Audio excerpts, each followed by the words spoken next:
Welcome to the Cat Conversation. I'm KJ, the kitty correspondent, and your guide to building a deeper bond with your cat.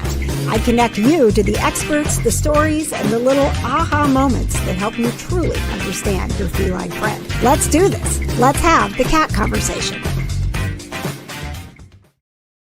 Hello, welcome to the Cat Conversation. I am so glad that you are here to have this wonderful chat about cats and what's going on in the world, and a very exciting thing that's going to be happening here in Indianapolis. The Cat Writers Association is back live in person with their conference, and they have chosen Indy as the city to make it happen. So we're going to give you all of the behind the scenes and cool stuff that's going to be happening.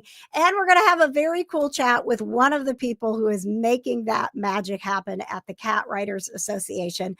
Please welcome to the show for the very first time, Dusty Rainbolt. Thank you so much for being here. Oh, KJ, thank you for having me. I'm so excited to be here, and I can't wait to be in Indianapolis at the conference. Have you been to Indianapolis before? I have been to Indianapolis for a cat rescue years ago, but yes. Oh, no kidding. Do you remember which rescue you were with? It was a Turkish van rescue. We had a breeder that got into trouble. So as that particular breed did, we all got together and took kitties and got them in better situations and forever homes. So it turned out very well. That's amazing. One of the things with the Cat Writers Association conference being in person again is the fact that we are going to be supporting some local organizations, and that includes Indie Neighborhood Cats, which is our community cat program, and also Cats Haven, which is our longest running no-kill shelter here in Indianapolis. They specialize in those cats that need to be, forever place, senior cats and special needs cats. So just by the Cat Writers Association coming to Indianapolis, we're already doing good work in supporting the cats here. So that was one of the things that made me so happy to have the conference come back in person and come into my hometown and see what a difference we can all make together. So before we get into the conference, which is October 24th and 25th, and we're going to tell you all about why you're going to want to be there, one of the things that lit me up about having you on with us today on the Cat Conversation is, Dusty, you are an author who also is at the forefront of making sure that people get the right information, which is so important when we're talking about empowering cat parents. But you also, among all of the cool things that you've written, you have a book called Ghost Cats. And for those who have been following me for a long time, I was on a show and an executive producer called Paranormal Crossroad. And I accidentally ended up on the show, Dusty, because the lead investigator, Kitsy Duncan, who had a show on Amazon Prime forever, came to my home because weird things were happening. Lights were coming on and off. I had family members that come through. I ended up becoming a regular on the show. And the first investigation that we did, it was a ghost cat who was coming through protecting the residents. So I could go on and on about this, but I want to know your story. Give everybody, for starters, how you kind of got into the passion of writing about cats, and then how Ghost Cats came about. Well, I was a journalist for a local newspaper doing really boring articles, and and also an aspiring science fiction writer. And I did a couple of articles for the newspaper about rescue and animal control and different humane topics. And my editor really liked them, so she kept giving those to me because nobody else wanted that fluff. They wanted the good stuff. And then I wrote an article for Cat Fancy, and they wanted one on Turkish vans, which my husband and I had Turkish vans at the time, and nobody had Turkish vans. And then they liked that, so they asked for another article. And then I met Carol Nelson Douglas at a science fiction convention, and she said, "Oh, you've got to join Cat Writers." And so she sponsored me, and we roomed together at my first conference. And because I went to these conferences, I wound up getting Kittens for Dummies. Oh, It's not what you know, it's who you know. And one of the people attending had a meeting with an editor for lunch, and the lady said, "Oh, I'm going to go. I'm meeting with an agent. I need an author for Kittens for Dummies." And the lady says, "I'm on the board of directors. I know just the person." So, ah, so to tie this into the conference, there was another person who was our secretary, and her publisher offered her ghost cats, and she is not a believer, and she said, "I don't want to do it, but I know who does." And so ah. to tie all this in, the conference got me those two jobs. And I did have a ghost cat experience, and so things just kind of moved and evolved, and here I am with my second book. And your story sounds awesome. I can't wait to hear it, and maybe it'll wind up in my third book. Oh my gosh, I would love that. Yeah. So if you're watching on YouTube right now, the first season of Paranormal Crossroad is still streaming on YouTube. Every once in a while, I'll get a note from somebody, and they're like, "I have weird stuff happening in my house. Can you help?" And I'm like, we're not doing the show anymore, but I would like to, Oh. because there are so many times where I work really hard in the SuPURR Society, my membership group, to make sure that people understand how important animal communication and being open to that is, because there are signs everywhere. Like, our cats are constantly trying to come through and are still a part of our journey. I truly believe that. And I've had so much evidence that I can't deny it, right? It's just Mhm. part of who I am. Do you remember, the first time that you were like, okay, like, I think there's really a cat presence around me? Oh, it was shocking. I was not a believer at all. I thought that anybody that had any paranormal experience had done a little bit too much stuff, happy stuff in the 70s. And anyway, I had a kitten, a foster kitten, and he was hydrocephalic. And we found some medication that worked very well, but he was declining a little bit. And my husband and I went to Georgia, and he stayed with my best friend, and with the understanding that the time might come while we were gone. And as Mhm. it turns out, it did. He had to be put to sleep very quickly. Aw. And so we got home, and a month later, when you're doing bottle babies and you've got 6 bottle babies in your bathroom, you don't have time to mourn about the little guy you lost. You just move on. Well, a month Sure. later, we were asleep. Well, my husband was asleep. I used to drink Dr. Pepper before I went to bed, so I never got any sleep. But I was laying there, and all of a sudden, I felt a cat jump on the bed, and then I felt little feet, and then whatever it was laid down on top of my feet, where the kitten, he's the only one in my entire life that's ever done that. He laid on my ankles. Aw. And I just laid there. I didn't want to breathe. I didn't want to move. I knew what it was. I wasn't afraid. And I just enjoyed it. And fell asleep. And in the morning, he was gone. It never happened again. But I knew in that moment that there was something else out there, something Yeah. around me. Yeah. And so because of that, my husband and I got interested in ghost hunting, and we did some fascinating, we had some fascinating experiences and investigations. Did you have cats come through when you were investigating? I think we took some pictures of some cats. We were Mhm. at a lady's house, and in her old bedroom there was a cat, and we did get an orb. Oh, nice, And nice. I also think that, at one time we caught a couple of meows on video. Hmm. It was interesting here when I was having the investigation.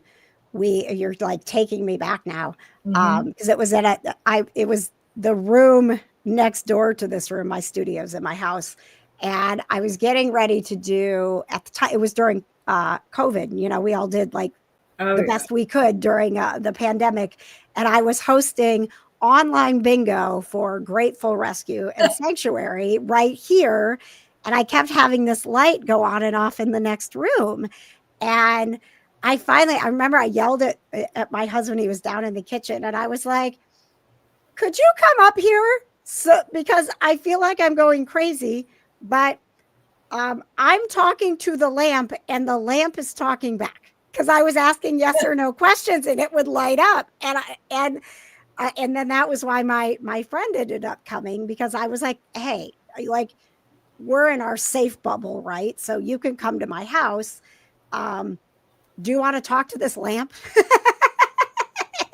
And it ended up like my grandmother came through, and she had Wow. loved bingo, so she was like showing up for bingo. Like, she loved that I was hosting bingo, That's and awesome. she loved my Siamese cat. And there was this beautiful moment during the investigation where my Siamese cat came in and was rubbing against the equipment, like, and I was just like sobbing because I was like, you can't make this stuff up. Like, I was not one that had gone out on investigations or done anything paranormal. I was experiencing it for the first time. And I was like, I can't believe, like, of all of my 7 cats, there's this moment where my Siamese, who's not super social, was coming and just like having this warm moment. I was like, oh my gosh, what is happening? And then I ended up on the show. So, That is so amazing, especially that it involved a cat. yes, yeah. So right away, my paranormal experience was very, very much involved with that cat communication, and just being open to that and being like, I can't explain it, but look what's happening. You can't explain it away either. So we could talk about this forever. We may have to. Well, you know what? It's Halloween, and I usually try to do. We're getting into tomorrow starts spooky season, so maybe I can, we can reconnect, and I can get you and my animal communicator friends, and we can do a deeper dive into our pets and the paranormal. Oh, that'd be awesome. I'd love that.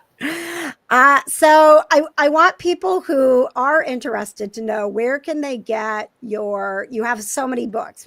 If they want ghost cats or they want kittens for dummies, where do they find all of your amazing writings, Dusty? Yeah, they can find them at Amazon, of course, .com. And they can go to my website, which is dustycatwriter.com. We're in the process of a transition, so it's kind of a mess, but go to Amazon.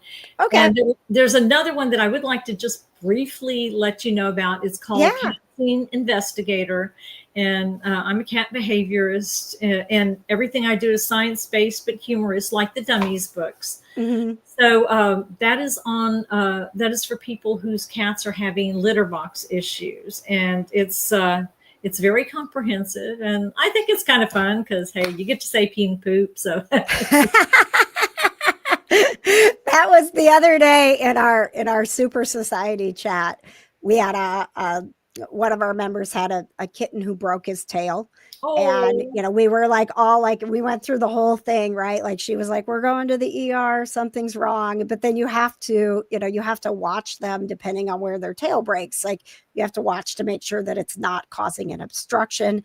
And so she posted in the group, it was like on day 2, we're like, we're gonna have to go back if he doesn't poop. But she was like, he pooped. To have a whole group of cat parents being like, yes, like, like, yeah, you did it. Wiley pooped. We're all so proud of him. But that's part of cat ownership, right? Is that, like, sometimes you're staring at the litter box being like, God, I hope you poop. absolutely. Or let's hope they pee. Come on, pee. And like peeing in the box, like you said. So Yeah. what's the name of the book again? cat scene investigator. Hang on just a second. I just happen to have a copy of it right Oh, there it is. Oh, that's so great because I think sometimes, well, I know because that's why I created the Super Society so that we wouldn't have this misinformation, which is going to take us right into what we're doing at the conference. Is Exactly. that, as a cat parent, when something goes wrong, our immediate reaction is to, Google the symptoms and what's going on. And so there's so much information. You get overwhelmed because you don't know what's real and what's not. And then you start feeling guilty that you're not doing enough or you did something wrong. So part of what you are doing with the Cat Writers Association and the conference is you're actually going to help us as writers and communicators make sure that we are delivering the correct information, right? That's exactly what I'm talking about. And, it's so complicated these days. I mean, it's always been complicated because back in the, 70s, before my time as a professional writer, but, early on you had to go to the library and, now we've got the internet. It's wonderful. And it's a curse as well because you don't know. And even with AI, you think, oh, well, I can just put these symptoms in AI. One of the things I'm addressing in this talk is AI lies. It was hilarious because I was asking Chat GPT, what are the drawbacks with doing serious research? And it's like, oh, they call it hallucinations, but they come up with ideas. And when you say, I need give me a study to back it up, they make up the studies and they make up the journals that the studies, I mean, it told me this. And I asked both Chat GPT and Gemini. Yeah. And they both said the same thing. And the first time I asked, they were pointing fingers at each other. It was pretty funny. Oh, I've started doing that too, right? Where I'll put like Chat GPT and Gemini, and I started using Claude a little bit too. And it's like, you guys need to figure this out. like you said, knowing that AI is a wonderful tool, and it's all I think in the especially in the creators world, we're so conflicted because there are so many ways to use it in a positive way, but there are also people that are using it that is damaging. So thank you for being on the front lines of figuring out how to use it correctly, right? How to use it in a way that is delivering truth. Well, the whole talk, now we're actually having 3 different talks on AI, and I'm just, mine is about finding authoritative sources. So my little part is going to be about, figuring out the truth from the lies, but also where to get good information and how to find the real research studies and peer-reviewed information. And so I think that it'll be helpful. I know that I attended a talk like this back in the 1990s or maybe early 2000s, and it was transformative for me. So I'm hoping I can do the same thing. So your talk at the Cat Writers Association conference is going to be for those of us who are on the front lines sharing information. Can you give a little advice right now for the cat parent who is sitting here looking for information? Like, what would you recommend besides joining the Super Society? What would you That was going to be my first answer. Oh, thank you. Yes, please. But what do you recommend when you have that moment? Because you love your cats, right? And you have that moment where something goes wrong and it's just what we do, right? Like we know we need to call the vet, but we can't stop ourselves from searching for a little more information right then and there, right? Right. And, Dr. Google is just, it's wrong so much of the time. Yes. And of course, part of the problem is that our cats can't tell us. I mean, they can't say, oh my God, my bladder hurts so bad. That's why I'm peeing all over the house. Right. So, we have to understand their behavior and know that any behavior change is a sign that you need to take Fluffy to the vet. Yes. And I mean, did Fluffy used to sleep with you and then all of a sudden he's not? Well, if that's the case, you need to take him to the vet. If he starts peeing outside the box, you need to take him to the vet. If he starts throwing up and you just think it's hairballs, it may not be hairballs. So you need to take him to the vet. Yes, that is, I tell people, before they even think about, joining our group, if you don't want to hear the answer to everything is take them to the vet, you don't want to be in my group. Because there's so many ways that support can be provided, but anytime a cat has a change in behavior, you have to start with figuring out if it's medical, even if you don't want to. None of us want vet bills, right? But when you take that cat into your care, you have to understand that we cannot figure out what is going on until we rule out whether it's medical. And we normalizing that to the point that we get, when I see those studies that are still showing the lag in cat parents going to the vet versus dog parents, the biggest thing you can do for yourself as a cat parent, if you want that cat to have the behaviors you were so hoping you would get when you adopted them, is to regularly take them to the vet. You're absolutely right. But one thing I've noticed is a lot of cat parents don't want to think that their cats are sick. They would prefer that their cats be naughty cats or vindictive cats or mean cats or whatever. A good example was a couple of months before Cat Scene Investigator came out. I went to Petco and they were having an adopted pet there. And I started talking to the lady. And when she found out that I was a behavior consultant and writing this book, publishing this book, she said, well, maybe you can tell me why my cat is suddenly so uppity that he won't squat to pee. And of course, the operative word here was suddenly. My cat suddenly, and uppity. I'm sorry, your cat's not uppity. And so I started asking her questions. 10-year-old cat. So yes, he's within the age that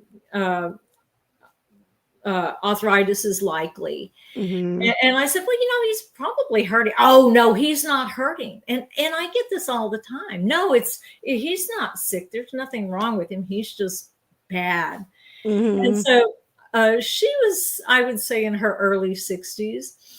And I said, well, it probably hurts to squat. So he's standing up and peeing over the box. Yeah. Said, no, that's not it. And I said, okay, well, let's do this. Well, she said, he jumps on the counter. It couldn't be arthritis. He jumps on the counter, but jumping on the counter only takes a second. And squatting to pee may take 30 seconds or 45 seconds, depending on, how good you are. How bad you are. And so I said, okay, well, why don't you do this? I want you to squat for 45 seconds. Right here, squat down for 45 seconds. And then she got it.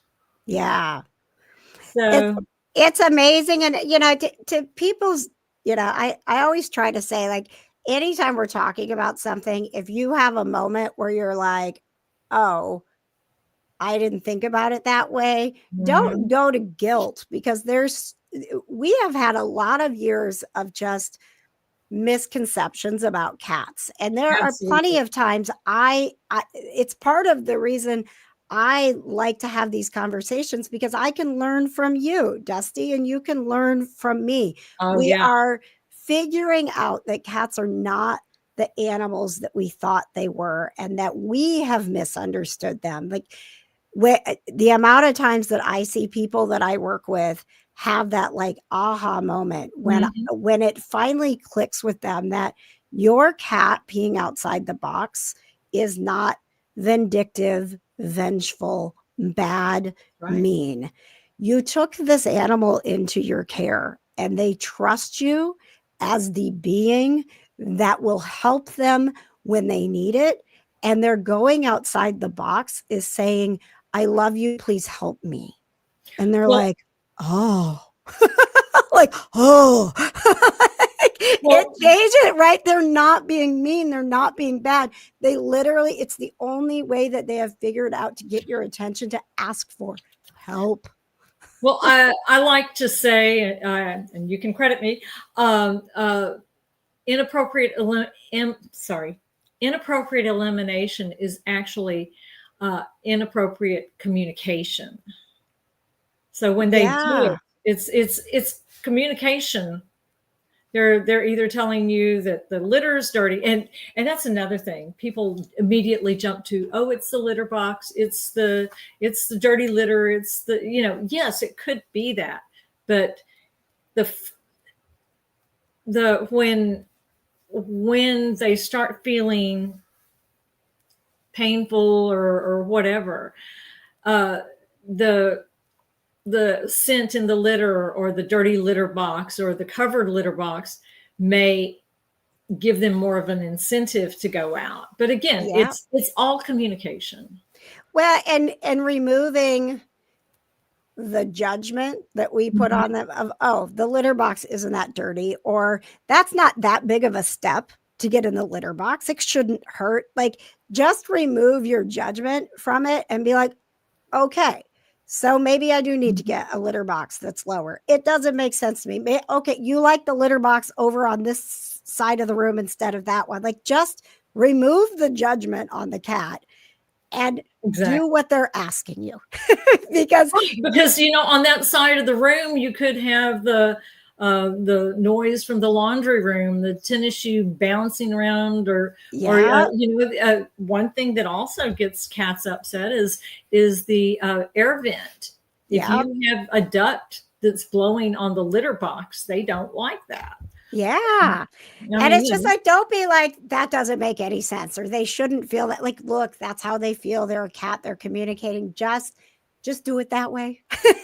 you Just, also have to remember that they are prey. So yep. everything they do because they want to stay alive. Yes. They hide their illnesses because they want to stay alive. If they were sick in the wild, you can't just sit around going, oh, my bladder hurts so bad, because gee, that coyote down the street is going to go, oh, good news. Right. So they Yes. hide it, and that's why people think they're not sick, is because they're such good little actors, and they really should qualify for an Academy Award. They're that good. They really should. I always tell people, even people like you and me, like I'm sure you've had moments where you're like, I know all of these things and I still missed it. Well, that's something that happens. Uh, I have my husband that I can bounce things back on. Yes, I know these things, and he'll go, oh, well, maybe it's blah blah blah. Well, yes, you're absolutely right. I Yeah. did not think of that in the moment, and he does that frequently. So he's got a good power of observation, and I Yes. And appreciate him. me too. I'm the same way. Sometimes my husband is like, well, have you tried this? And I'm like, that's what I tell other people to do. And no, we And have that's not. exactly right. No, I have Exactly not right. taken my own advice. Thank you. Well, one time So, he told me, read your own book.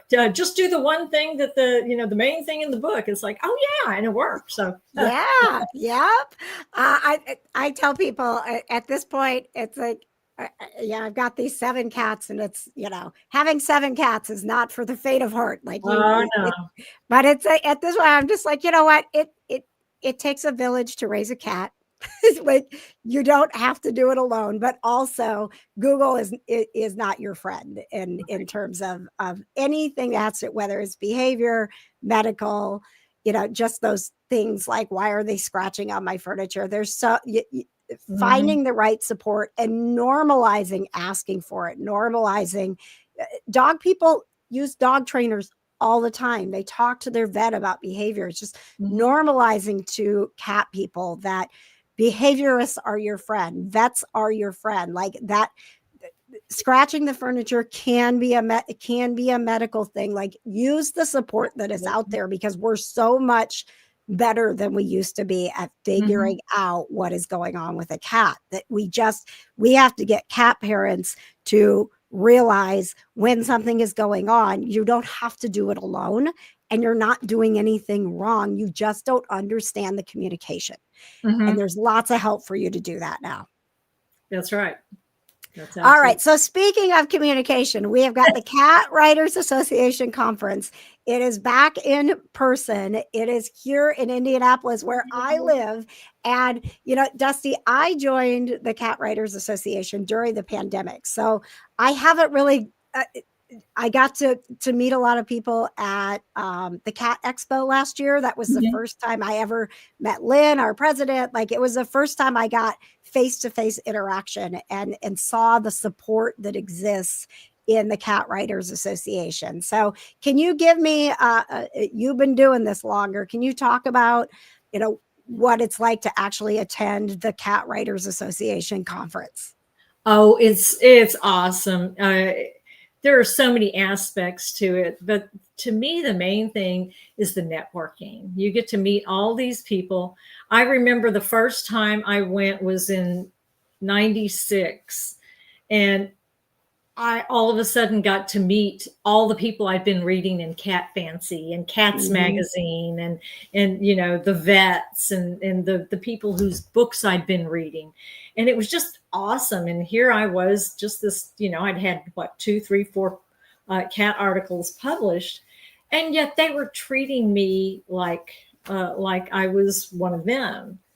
And then as the years went by, they got to know me, and when opportunities came up, they'd say, "Oh, Dusty can do that." And but so the camaraderie, the networking is awesome. The food's going to be great. We're going to have an open bar, yay! Yeah. we, Woo. we love to have fun. We love to have fun. It's great. But the seminars are going to be fabulous. We're going to have an editors panel. So the editors are all going to tell you what they are looking for, and these are editors that actually pay for their work. So it Mhm. might be worth checking out. Yeah, for And sure. and then you're doing something on appear I well, am. It's yes, yes.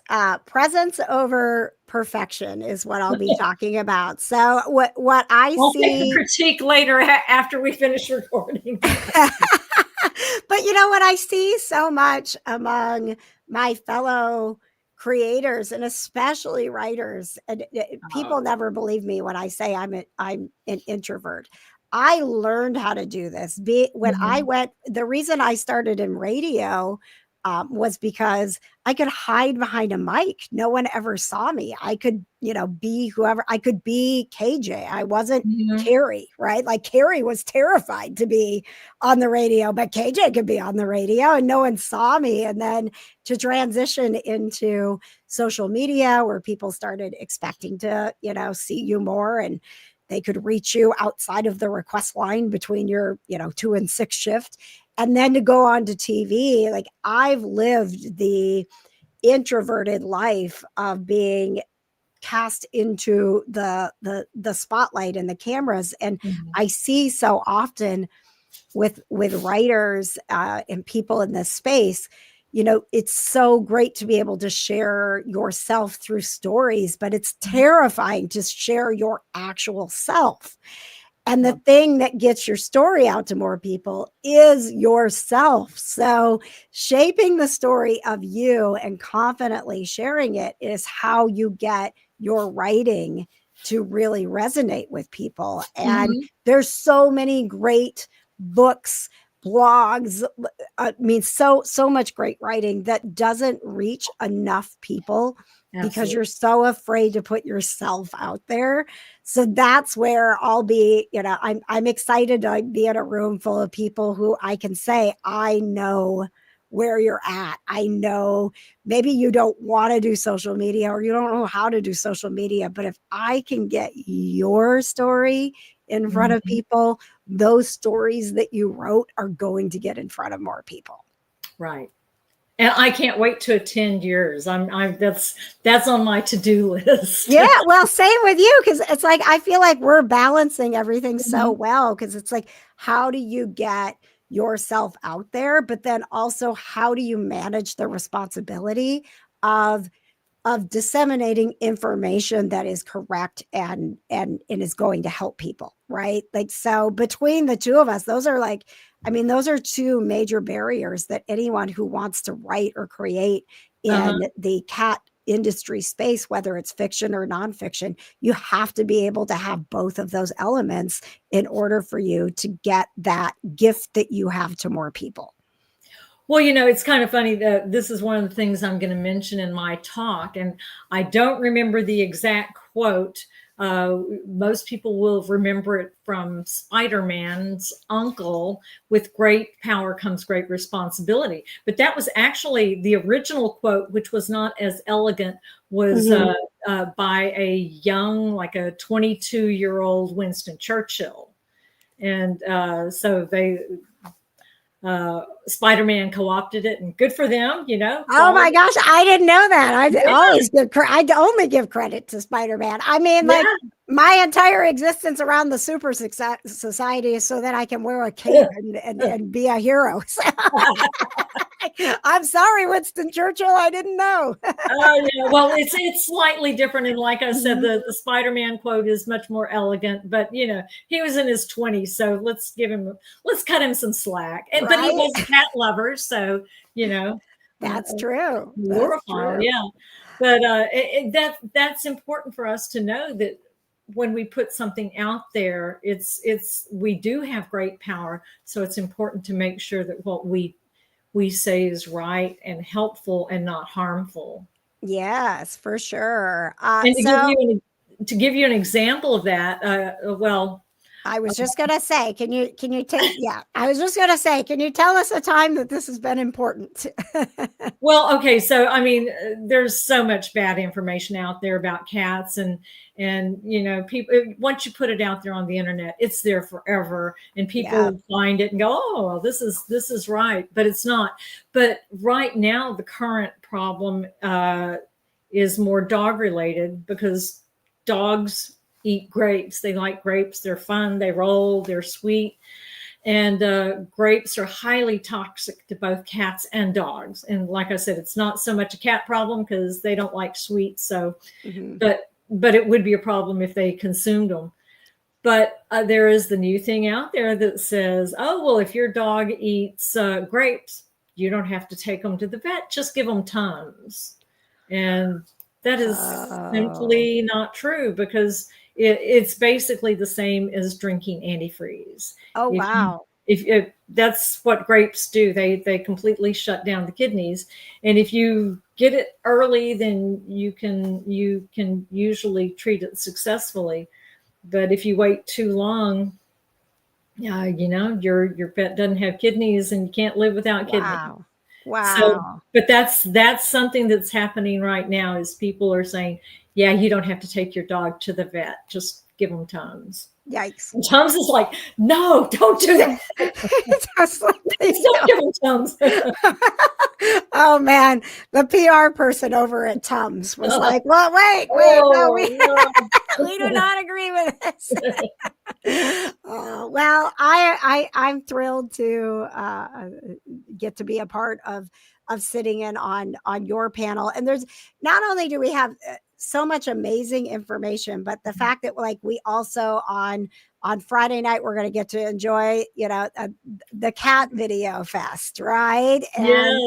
And Saturday, the awards banquet. As a matter of fact, I got permission to invite one of our viewers or listeners here to come to the awards banquet. So I've got 2 tickets to the Cat Writers Association Awards Banquet, which will be on Saturday, the 25th in the evening. And you guys know what to do. If you aren't signed up for my crew yet, just go to kjcrew.com. That's kjcrew with k.com, and get signed up to get the Positive Vibes newsletter. And I'll see that you got signed up, and we'll draw a name. So we'll get to have somebody along with us for our fancy dinner and our open bar and all of those wonderful awards that we're going to be giving out. It's going to be so much fun. The banquet is just a blast. And this year they're pulling out all the stops because this is the first one in 5 years. So, we're going to have the best food and the open bar and slideshows. And it's just great to sit there at a table with somebody you've never met and talk about your cats. You don't have to know them. They've got cats. That's all you need to know. Absolutely. I don't know why my camera got disconnected here. Let me see if I get it back. Oh, there we go. That was like Spotlight on Dusty.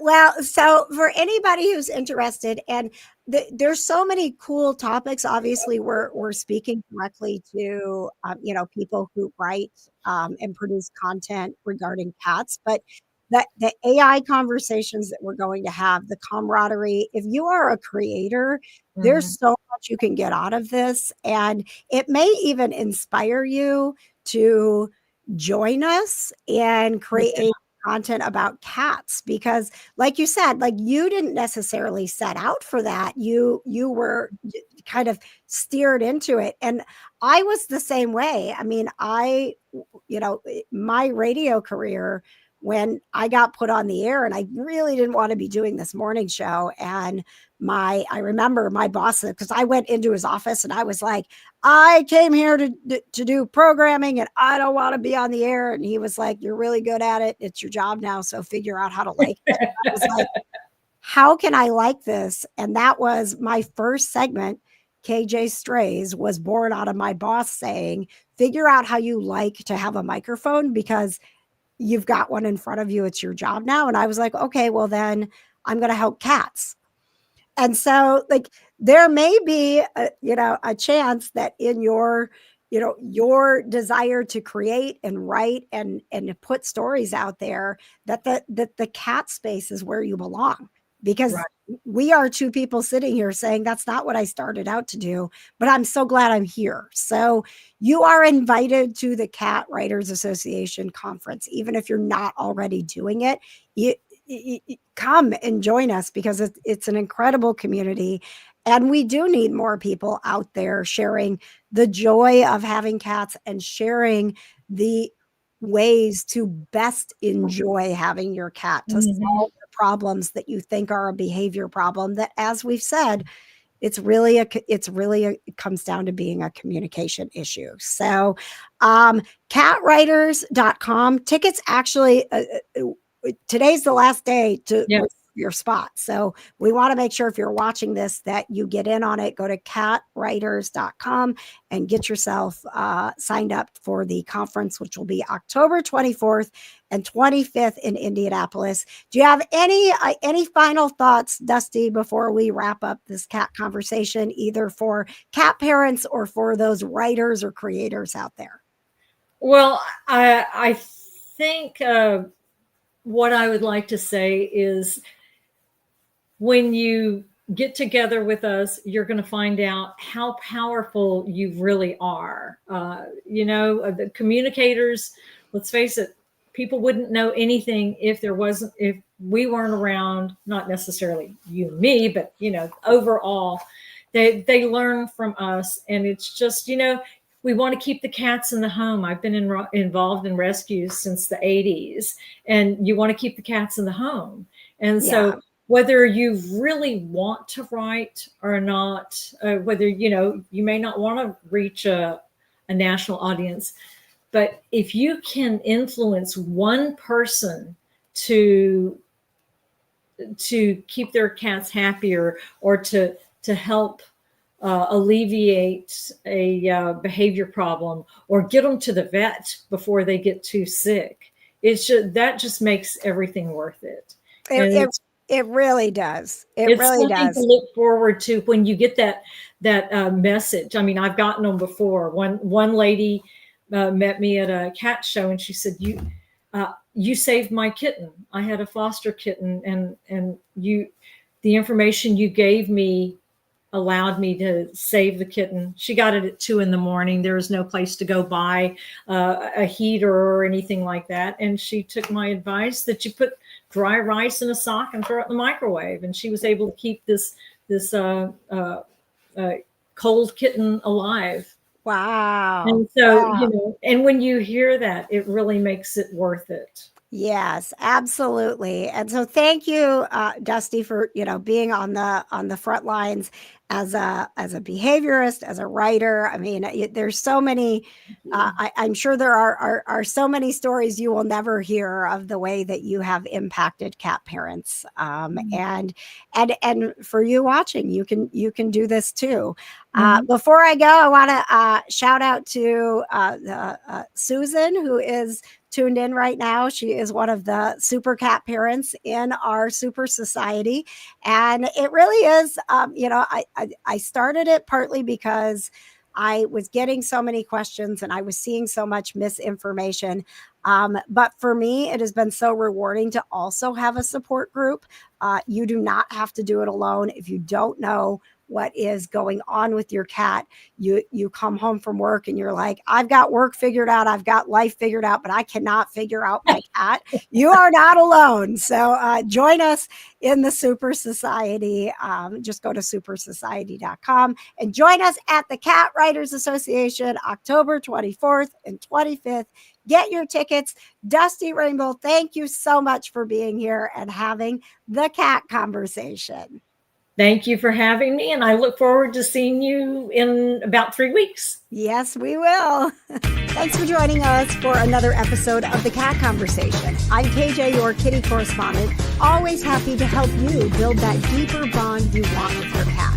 You can connect with me through KJ's Cat Club, go to kjscatclub.com.